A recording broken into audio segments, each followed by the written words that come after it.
I intend you to watch this video with the previous video, which is a chronology of World War II and the Pacific Theatre in mind.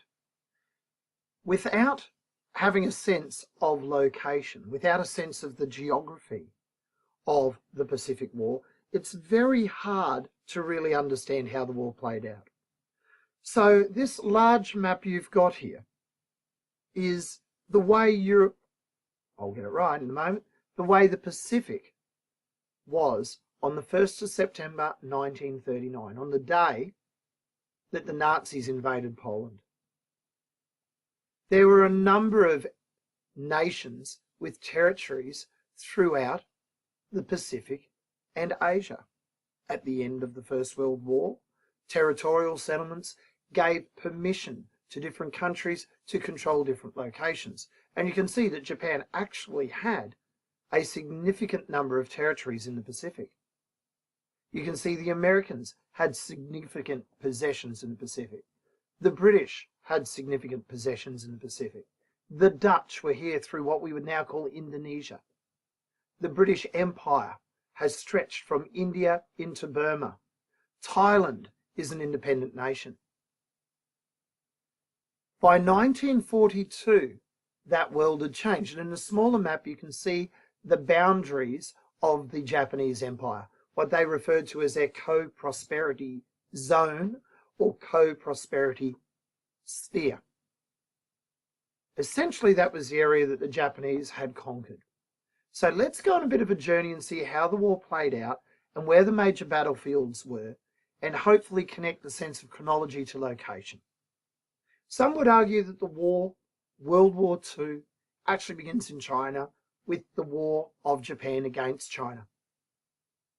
But certainly Americans claim the war starts for them on December 7th, 1941, with the bombing of Pearl Harbor, their Pacific Fleet base in Oahu in the state of Hawaii. The day after, the British Empire is attacked, and they're attacked at Hong Kong, their colonial possession off the coast of China. On Christmas Day 1941, Hong Kong, the British possession, is taken captive. It is overrun, it's invaded, and the British Navy base there are defeated.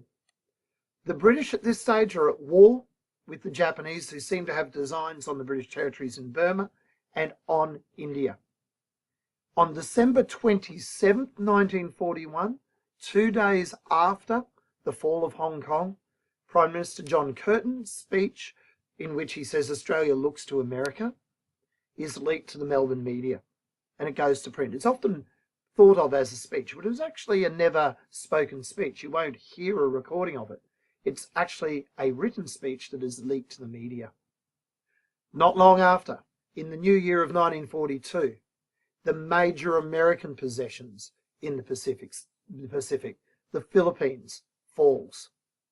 The military governor there was Governor General MacArthur of the US Army. On the 15th of February, Singapore, the great British naval base, which supposedly protected Australia, put a naval screen protecting Australia from the north. It fell to the Japanese, and large numbers of Australian, British and others are taken prisoner. A large number of American soldiers are taken prisoner in the Philippines. A large number of British and Australian and Indian soldiers are taken prisoner at Singapore. On orders, after January 1942, MacArthur has flown by aircraft across what is unoccupied Japanese territory at that point, arriving in Darwin, just outside Darwin, at a place called Bachelor Field, on March 17th, 1942. The great American general has now arrived in Australia. He then gets on a train and starts making his way to Melbourne to meet with the Australian government, who have largely withdrawn down to the southern corner, expecting Northern Australia would be captured by the Japanese. And that wasn't an unrealistic idea. In February 1942, Darwin had been bombed, and attacks were to happen then throughout 1942 on numerous cities, numerous towns across Australia, including Broome, Cairns, Townsville, and as far south as Newcastle, which was shelled by cannons on the deck of a Japanese submarine, and Sydney, when Sydney Harbour had a number of Japanese submarines actually in it and sinking at least one ship. It's at this stage that the Australian troops are sent to defend New Guinea, and this is the beginning of the famous New Guinean Kokoda campaign. And you can see on this map over here a line, the line representing in the middle of New Guinea where the Australians were able to stop the advance of the Japanese. At the same time, concurrently, we have prisoners of war taken here from the Philippines, taken from Borneo and Sandakan, from Singapore, marched in death marches across their territories until they were making their way up into the Burma-Thailand railway area. And this is the story of our prisoners of war that's happening over here. Throughout the next couple of years, we have a series of island hopping type campaigns across the Pacific. And what I've put here now in these little yellow explosions is the site of some of the more famous battles. The Battle of the Coral Sea.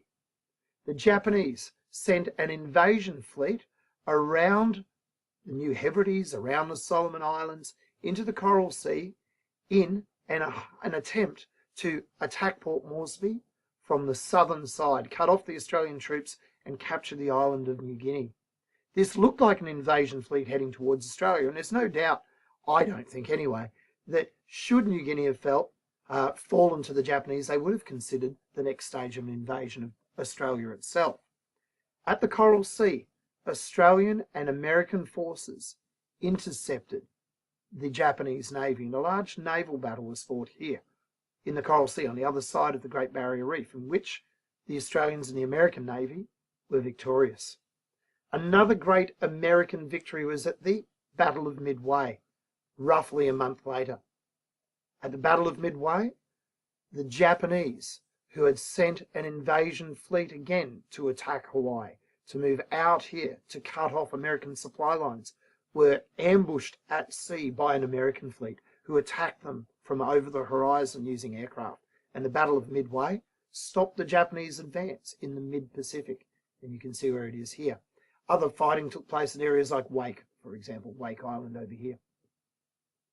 Our next battle, when it comes up, there it is, would be Guadalcanal. Guadalcanal, very, very famous American battle in the Solomon Islands. It lasted about 8 months, and it was fighting for aircraft facilities, airfield locations, and so on across the Solomon Islands.